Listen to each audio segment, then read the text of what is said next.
माँ बिल्ली की लालच। एक गांव में एक बिल्ली रहती थी। उसको बहुत सारा लालच था। सबके घरों में घुसकर वह चोरी से दूध और दही पी लेती थी। कभी कभी उसे मिली हुई खाने को लाकर अपने बच्ची को खिलाती थी। एक बार वह माँ बिल्ली इधर उधर घूमते हुए अचानक गांव के बाहर के जंगल में चली गई। शायद कभी भी उसने जंगल नहीं देखा होगा। उसे जंगल बहुत अच्छा लगा और खुशी से भागती हुई पूरे जंगल में घूमने लगी। उतने में ही उसे जंगल में एक पेड़ के नीचे सोया हुआ बाघ दिखा।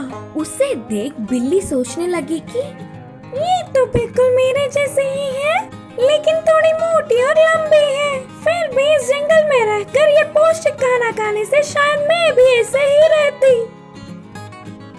जंगल के घूमने वाले सारे छोटे छोटे जानवर बाघ को देख डर के भागना उस बिल्ली ने देखा। अगर वही उनके सामने पड़ने पर कोई नहीं डरा और उस पर तो ध्यान ही नहीं दिए।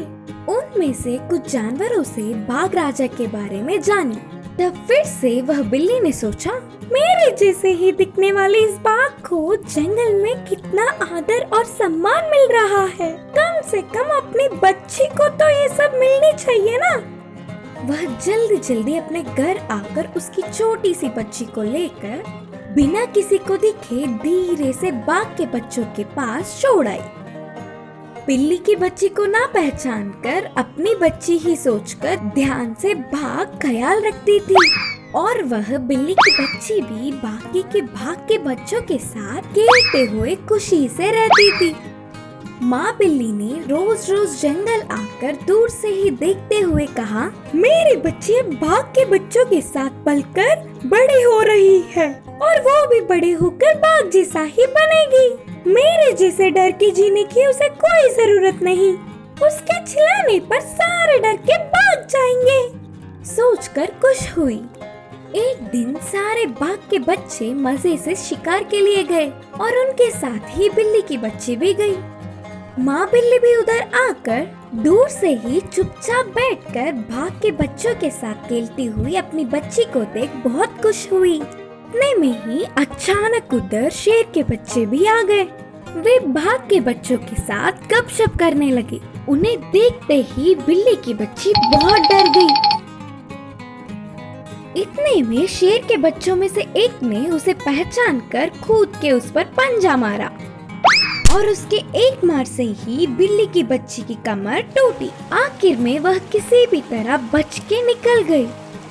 इतने दिन उनके साथ रहने वाली बिल्ली की बच्ची है करके जानने वाले बाघ के बच्चे चौंक गए। कोई धोखे से उसे लाकर उनके पास छोड़ गए और उनके लालच का प्रतिफल बहुत अच्छा मिला करके सोचे। गांव में पहुंचते ही अपनी बच्ची को देख माँ बिल्ली रो पड़ी। अपनी बच्ची को बिल्ली की तरह ही जीना दिया होता तो आज वो खुशी से रहती थी। अभी उसके लालच के कारण वह घायल हुआ करके बहुत उदास हुई। अब से कभी भी उसकी पसंद और लालच को जबरदस्ती अपनी बच्ची पर ना थोपने का निर्णय किया। माँ बतख की बुद्धि। एक जंगल की नदी में माँ बतख उसके बच्चों के साथ रहती थी। वह सभी नदी में आराम से घूमते हुए उनके जरूरतमंद खाना खा के आनंद से रहते थे। एक दिन सबसे छोटी वाली बतख, माँ हम सब यह जंगल को आज तक नहीं देख पाए, एक बार हम सबको ले जाकर बताओ ना, ऐसे पूछी। बाद में माँ ने स्वीकार करने की वजह से अगले दिन ही जंगल घूमेंगे बोल के सोच लिए थे। सोचे जैसे अगले दिन सुबह ही माँ बतख उसके बच्चों को नदी के बाहर लेकर जंगल में चलने लगे। बतख के बच्चे खुशी से चिल्लाते हुए आनंद से कूदते हुए माँ के पीछे चलने लगे। जंगल में वह थोड़ी दूर चलने के बाद माँ बतख को थोड़ी दूर में एक भेड़िया दिखाई पड़ा। तुरंत वह उसके बच्चों से, दूर से एक भेड़िया यहाँ पर ही आ रहा है, तुरंत तुम सभी दिखने वाली नदी में चले जाओ, ऐसे धीरे से बोली। माँ बोले जैसे बतख के बच्चे नदी की तरफ भागने लगे। तुरंत माँ बतख सोचते हुए उसके पंखों को फैला के बहुत कष्ट से चलने लगी। एक तरफ से भागने वाले बच्चे, दूसरी तरफ से ना चल पाने वाली बतख को देखने वाली भेड़िया, बतख के बच्चों से मेरा पेट नहीं भरेगा। यह बड़ा बतख जख्मी है, कहीं पर भी उड़ नहीं सकता और भाग भी नहीं पा रहा है। मेरे से बचना असंभव है। इसे खाकर मेरा भूख मिटा लूंगा। यही सोचकर हंसते हुए माँ बतख की तरफ जाने लगा। यही समय पर बतख के बच्चे लगभग नदी में पहुँच गए थे। यह देखकर माँ बतख भेड़िए नजदीक आने पर तुरंत उसके बड़े पंखों को ठीक करके एक डाव में नदी के बीच में जाकर बैठ गई। माँ बतख को देखकर उसके बच्चे खुशी से झूमने लगे। पलकों में होने वाली संघटना को देखकर भेड़िया आश्चर्य हो गया। हाथ में फंस गई सोचा, पर बतख तो उसके बच्चों के साथ हाथ से छूट गई। सोचकर खुद को ही गाली देते उधर से उदास से चले गया। लोमड़ी का उपाय। एक जंगल में थोड़े मधुमक्खी रहते थे। वह मधुमक्खी बहुत मेहनत से सारे जंगल में घूमकर शहद इकट्ठा करते थे और उनकी इकट्ठा की हुई शहद को एक भालू जब का तब पी लेता था। उस भालू को देख मधुमक्खियां दुखी होते पर कुछ भी नहीं कर पाते। एक दिन उन मधुमक्खियों ने अपने दुख को चतुर लोमड़ी मामू से कहकर शिकायत की। किसी भी तरह वह भालू के मुसीबतों से हल करवाए करके प्रार्थना किया। तभी लोमड़ी को एक उपाय सूझी। ठीक है, तो वो भालू के मुसीबतों को हल कर दूंगा, लेकिन उससे मुझे क्या लाभ, क्या मिलेगा इसे करके? तुम्हें जरूरतमंद शहद देंगे। इससे मधुमक्खियों की नायिका ने कहा। इन शब्दों को सुनते ही लोमड़ी के मुंह में पानी आ गए और वह लोमड़ी बहुत सोच समझकर मधुमक्खियों से कहा, शहद के घाट को शेर के गुफा के आसपास छुपाएंगे तो भालू आसपास भी नहीं भटक पाएगा। तो उन्होंने वैसे ही किया। ऐसे भालू के बहुत ढूंढने पर भी शहद नहीं मिला। फिर आखिरकार उन मधुमक्खियों को भालू के मुसीबतों से छुटकारा मिल ही गया। लेकिन मधुमक्खियों ने लोमड़ी को दिया हुआ वादा तोड़ दिया।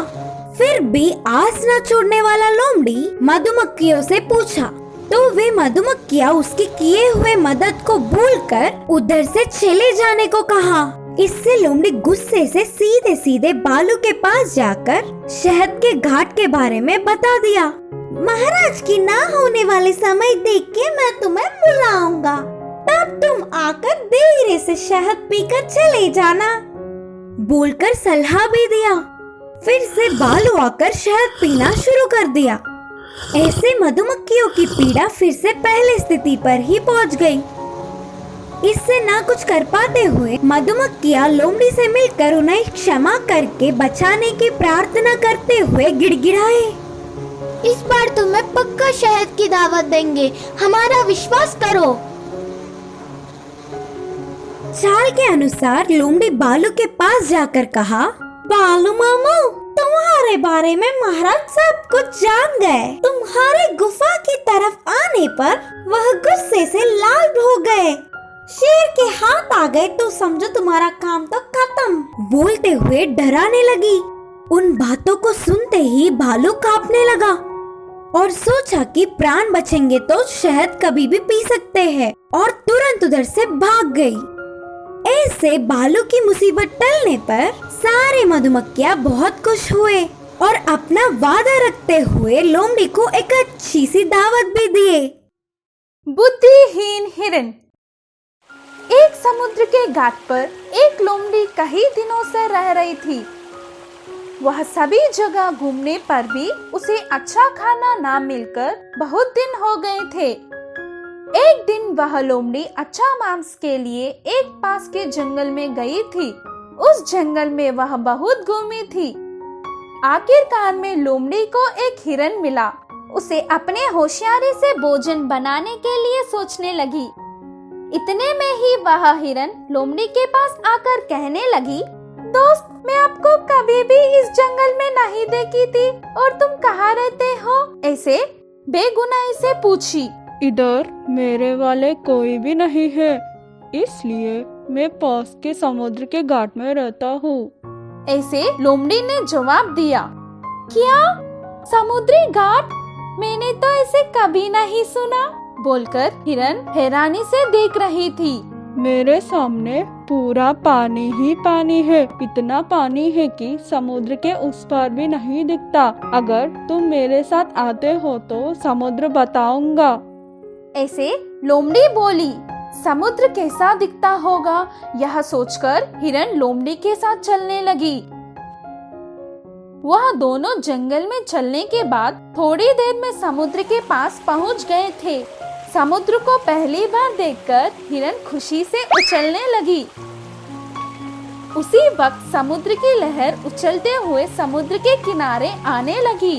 उस लहरों को दृश्य देखकर लोमड़ी, आओ लहरों आओ, मेरे दोस्त तुम्हें देखना चाहता है।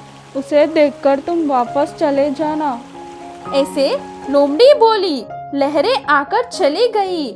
जैसे लोमड़ी ने कहा वैसे होने पर हिरन आश्चर्यचकित हो गया। लहरों, तुम ऐसे ही आते रहो। मैं और मेरा दोस्त तब तक बात करते रहेंगे। वैसे लोमड़ी हिरन से बात करने लगी।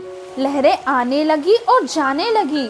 लोमड़ी और हिरन बहुत देर तक बात करने लगे। थोड़ी देर बाद हिरन, तुम्हारे अधिकार में रहने वाले समुद्र को देखकर मुझे बहुत खुशी मिली। उसमें एक बार नहाने का मन हो रहा है, मैं जा सकती हूँ क्या? वैसे पूछने लगी हिरन। उसी समय का इंतजार करते हुए लोमड़ी जाने के लिए बोली। समुद्र में हिरन जाने लगी। थोड़ी देर गई कि नहीं, एक बड़ा सा लहर हिरन को डुबा लेकर गई और हिरन उस लहरों के वजह से सांस न ले पाई। इसी वजह से हिरन समुद्र के किनारे पड़कर मर गई। बाद में लालची लोमड़ी उसका योजना कामयाब होने की खुशी में हिरन का मांस खाने लगी। इस कहानी की सीख यह है कि दूसरों के बात में कितना सच है, यह जानकर उसके बाद आगे बढ़ना चाहिए।